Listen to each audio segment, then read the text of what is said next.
Salutations. Aujourd'hui on se retrouve pour les championnats de France de cross-country, soit le dernier objectif de la saison et également le dernier cross de l'année. Avant toute chose, il faut savoir que ces championnats de France se déroulent à Carré, donc en Bretagne. C'est un petit peu loin, 6h30 de route, et puis je crois bien que la météo n'est pas forcément en notre faveur. Ça va être un petit peu difficile, vous allez voir que le terrain était plutôt nerveux. Bref, vous l'aurez compris, un maximum de nervosité. On perd pas plus de temps, c'est parti.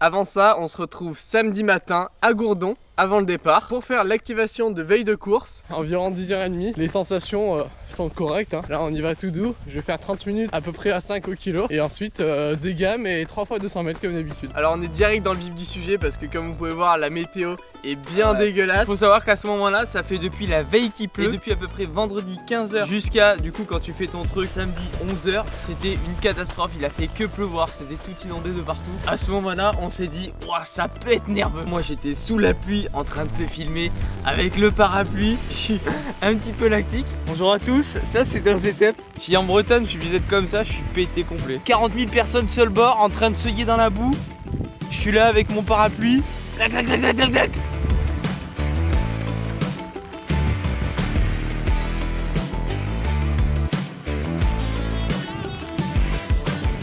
Une fois les affaires préparées, on est parti à 11h30 comme convenu. Bon, on arrive avec un peu de retard à Brive, mais bon, ça c'est la base. Heureusement, le club est habitué.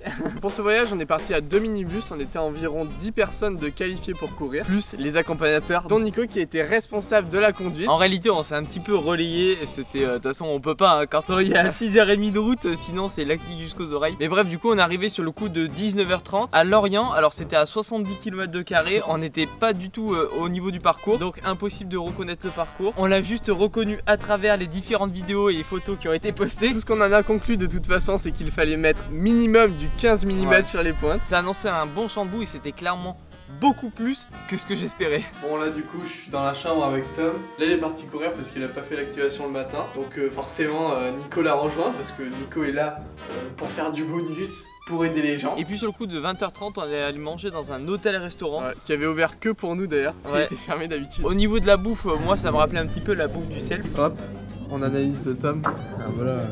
Alias 342e.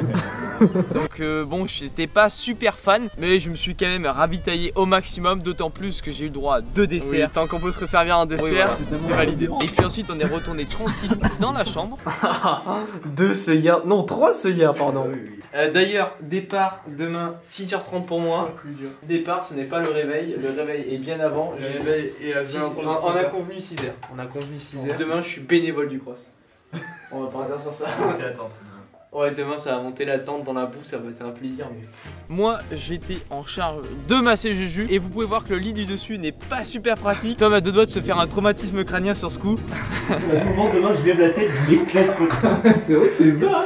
Pour ce qui est de la nuit, on n'a pas très bien dormi avec Tom. En fait, je sais pas, on avait trop chaud. Il faisait assez chaud dans cet hôtel. Pour ma part, ce fut une nuit assez courte. Voilà, le destin est que je dois finir le montage de la vidéo que vous avez vue dimanche dernier et c'est jusqu'à 1h15 que j'ai fait ça. Autant vous dire que si vous faites le calcul 1h15, 6h, nous sommes sur une nuit fort peu qualitative. Heureusement que t'étais pas aligné sur CrossCo au final. La sous-perf aurait été à son summum. Et donc sur le coup de 6h30, nous sommes partis à 4 avec les entraîneurs et Greg qui lui faisait le Crossmaster qui est à 9h, voilà, il était un petit peu lactique. Mais pour moi c'était plus tranquille, je me suis réveillé à 7h45 et je suis allé faire un petit réveil musculaire de 15 minutes avec Sacha dans la zone industrielle comme d'habitude. On s'est perdu en plus, ça c'est fou. Mais bref, ce qui fait que je devais partir à 8h30 de l'hôtel et à 8h27 on arrive pour petit déj. Autant vous dire que le timing est un peu serré, on va pas le dire mais évidemment qu'on est parti en retard. Moi à 7h30 j'étais sur le parcours et en le visitant un petit peu, j'ai vu que tout au long de la journée avec les gars qui passaient, ça pouvait être sacrément nerveux. En fait il y avait déjà de la boue sur quasiment tout le parcours. Alors que la veille il y a vraiment eu que 2 courses et les reconnaissances, donc franchement il n'y a pas eu énormément de monde, donc je me suis dit wow, avec les courses ça va devenir un champ de mine de bordel. Aux alentours de 10h je rejoins Nico sur le site de la course et là comme vous pouvez voir il y a déjà beaucoup de monde, sachant qu'il est que 10h. Vu qu'on n'a pas pu les récupérer la veille, on monte direct dans le bâtiment du haut pour prendre les dossards. Malheureusement pour Julien, ça ne sera pas le dossard jaune. Et vous allez voir que c'est peut-être autant mieux. Parce que franchement, elle aurait pas assumé le statut. Et c'est là qu'on revient quelques semaines en avant sur le cross de la Bourriane.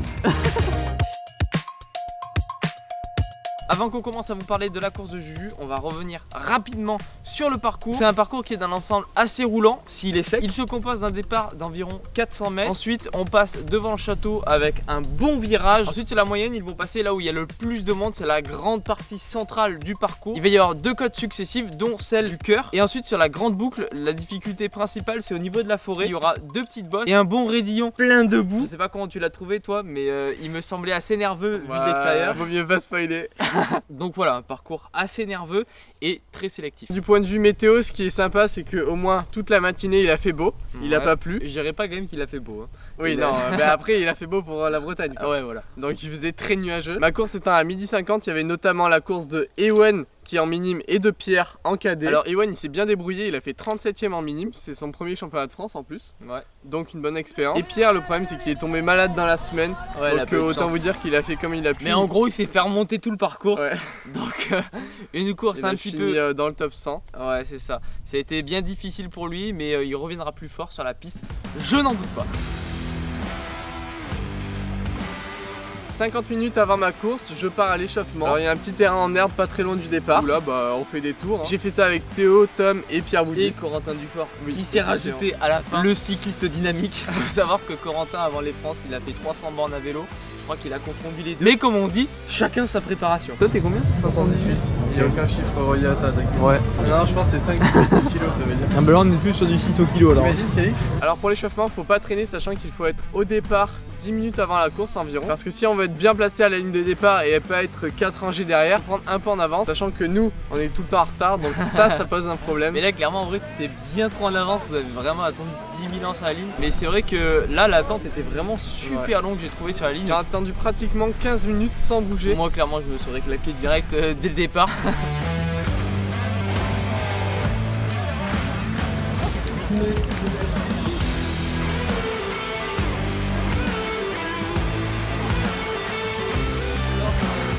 Vous êtes libéré sur les lignes de départ. Julien en première ligne, je fais oula, ça va être nerveux ça. En fait sur les premiers 10 mètres j'arrive à m'extirper de Pierre et des gars à côté. Et donc en vrai je suis quasiment premier je crois à ce moment là. Et déjà à partir de 50 mètres j'étais clairement dans le paquet. Alors pour que vous vous rendiez compte un peu de l'allure au départ, j'ai dû faire mon premier 300 mètres en environ 44-45 secondes. Et je suis 60-70ème. Les mecs sont complètement tarés. Et puis moi j'étais placé sur le parcours un petit peu plus loin, on va dire 500-600 mètres. Et là je vois Julien mais il est super loin. Vraiment tu devais être dans les, je sais pas, 70, quelque chose comme ça, j'allais dire ouais. Bah en fait tout le monde était devant moi. Même Tom et Maxence, normalement à un niveau d'écart avec Julien, sont devant lui. En fait je savais pas s'il était tombé ou pas.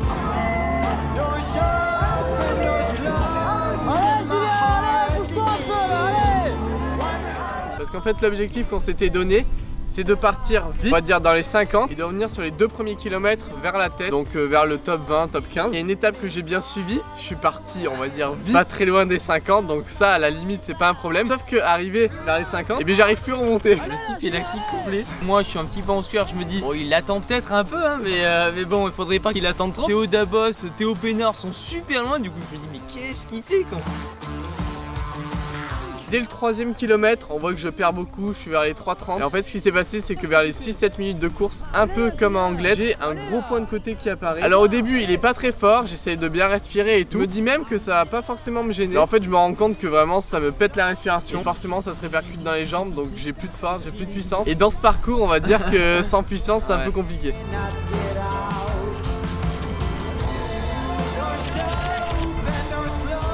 Bon l'écart se creuse forcément avec le groupe de tête, tu perds quelques places. J'arrive quand même au début à reprendre quelques places. Mais bon au final je vais vite me faire remonter parce que là où d'habitude je suis assez bon par exemple dans les cotes, là à chaque cote je perds quasiment 1 à 2 places, donc sur 8 km c'est problématique. Malheureusement sur la suite du parcours tu n'as fait que subir davantage, que Maxence repasse devant. Tom franchement n'était pas du tout loin. Et puis sur la tête Théo nous sort une course mais monstrueuse. Le type part assez prudent et remonte jusqu'à atteindre un top 7, top 8 qu'il arrive à maintenir. Voilà donc on s'est dit putain mais c'est quoi ce bordel. Et Théo Dabos qui revient de blessure nous fait un top 15. Et même les gars comme Yanis Mouini qui font une super place. Clairement tout le monde a fait une bonne place sauf le Seyard fou.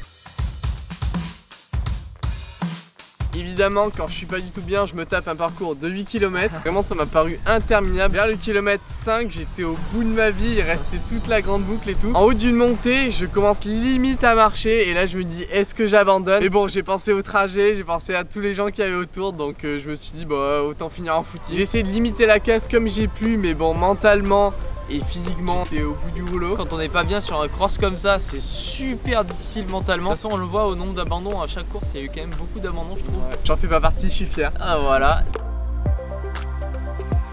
Après c'est vraiment cool de finir la course parce que je trouve que mentalement c'est super important. Au moins quand on rencontre quelques difficultés dans les prochaines courses ou même les victoires seront encore plus belles dans ce cas là. Denis Sanchez aussi en tout pas. Alors pour le coup je sais pas quel type de départ il a fait, mais je pense que ça a dû être nerveux comme d'habitude. Mais franchement chapeau à tous ceux qui ont terminé malgré avoir pété ou ne pas avoir été bien tout simplement. Pour ce qui est de l'avant de course, c'est Imad qui gagne, suivi de pas très loin par Gaston Romer. Et le fameux Pierre Boudy n'a pas été loin de se faire rejeter du podium. Il finit au sprint avec Anatole, donc il a eu chaud. Théo qui fait top 7 et même les gars comme Maxence qui font top 50, ouais.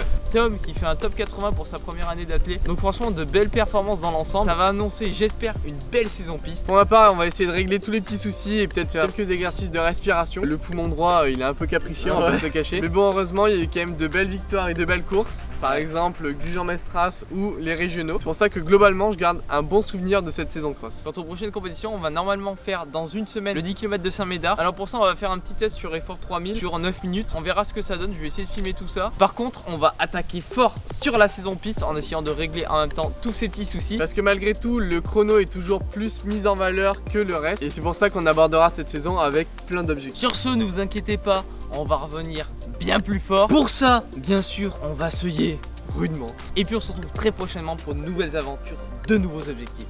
Allez, ciao, ciao.